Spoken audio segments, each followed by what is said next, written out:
Over the years, I've interviewed a lot of filmmakers and writers, and a lot of people, some people say they love the writing part because their workflow is in a coffee, they're in their head, they're planning their visions, all that stuff. Others say they would rather, they love it when they're shooting, when they're on the set, getting to collaborate, getting to just beat up their screenplay and just rejig it. Where do you fall under that spectrum?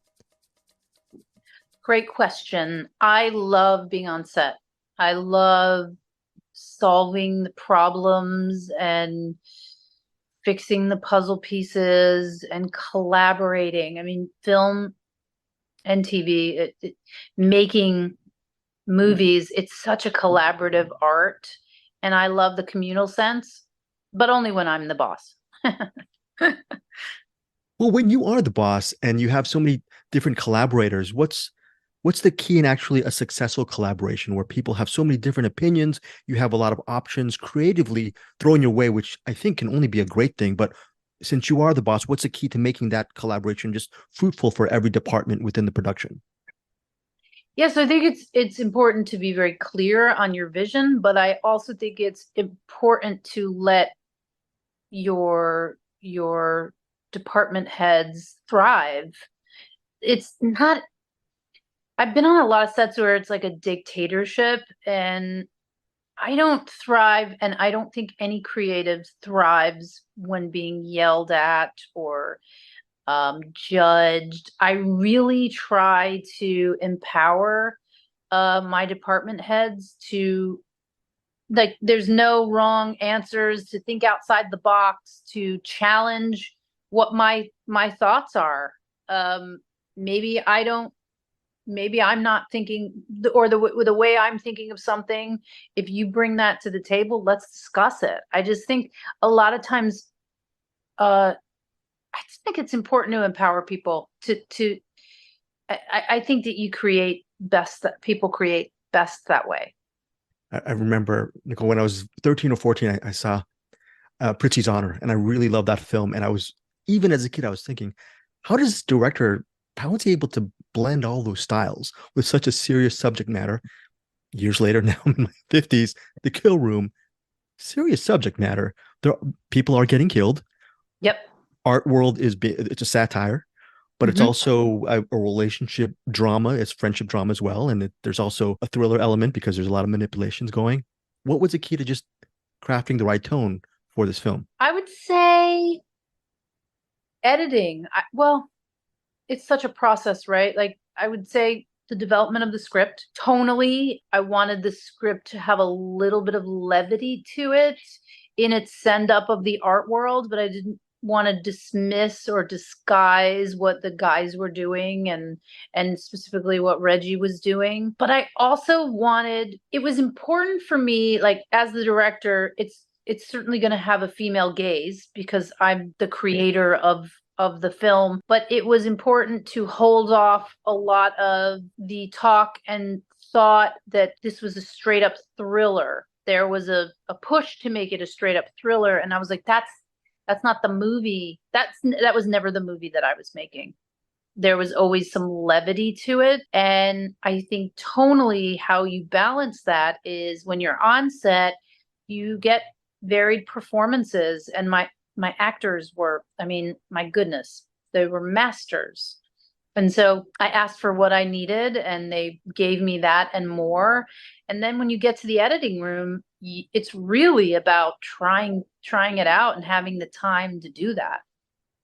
Like, we had to recut that the Rashnikov, end. I don't want to give anything away, but we had to recut that several times because tonally it didn't work because we were going back out from the room to the audience, and the audience was a little bit more of a jokey thing on the page, and so I ended up having to cut that idea out. Like, the script is just, it's really an idea, and sometimes it works and sometimes it doesn't. And when you get to the editing room, you have your third rewrite. And so we were rewriting in the editing room as well. Well, all I do is I do these interviews and I edit them on YouTube and also on podcasts. So sometimes I'll start and 3 to 4 hours are gone and it feels like 10 minutes and I still Yes. have another 3 or 4 hours to go. So, but I'm just interviewing, cutting interviews. I can't imagine how many hours you spend. People used to call it edit bays, but wherever you're editing or however you're doing it, how many hours or months does it take? And what does it take to actually get to that final edit? Do you need to have a passion for actually editing and cutting and seeing those, like you said, puzzles together? Because if you're not into editing, it's going to be a long, arduous Oh, it's process, going I'm to be assuming. miserable. Yeah. Yeah, well, they say when, when you're aligned or the magic in your day is when the hours go by and you don't even realize it. And it's true. My editor, Gillian Hutzing, she was incredible, and she was just as passionate about the film as I was. And you really have to care, and you have to care about the characters.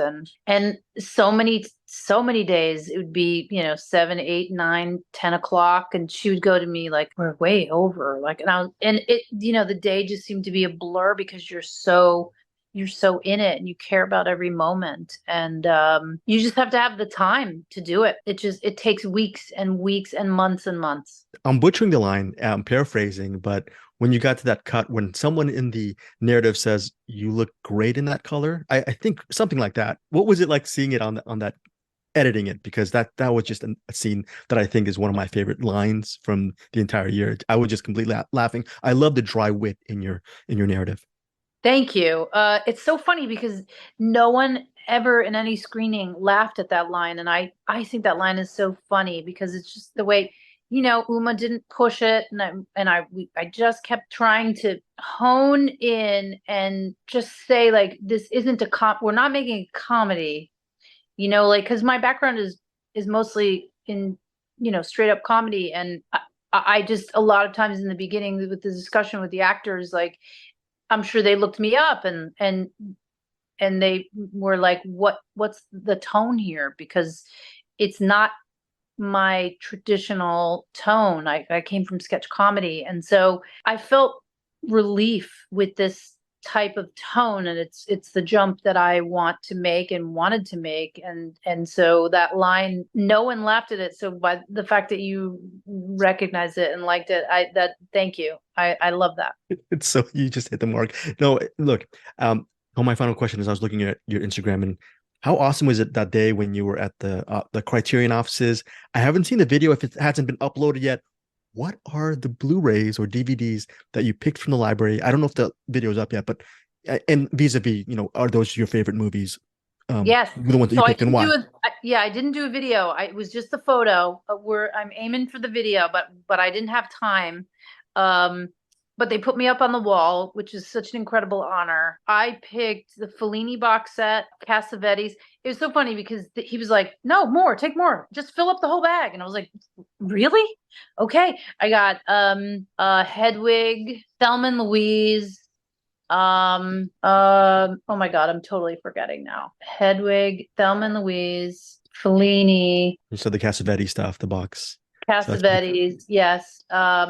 Oh my God, I'm totally blanking. Well, before I let you go, quickly, after watching The Kill Room, what should our listeners watch? Like a movie that is dear and close to your heart, and what makes it still unique and personal for you? I mean, I know that's a big, broad question, but Yeah. right off the top of your head. I mean, if they haven't seen Past Lives, I just loved that movie this year. I just fell in love with that movie. And her performance is just otherworldly. So I'd say Past Lives. And Taylor Swift's there. No, I haven't seen that yet, but I'm going. Yeah, I'm gonna say Past Lives. And very quickly, you're still continue. Cassavetes still continues to inspire you as a filmmaker, because The Kill Room, I really loved even its how it portrayed New York. It really gave me a feel of the city and its environment, and I'm sure that's one of the many reasons why you love Cassavetes, as far as his immersive worlds that he created, I guess.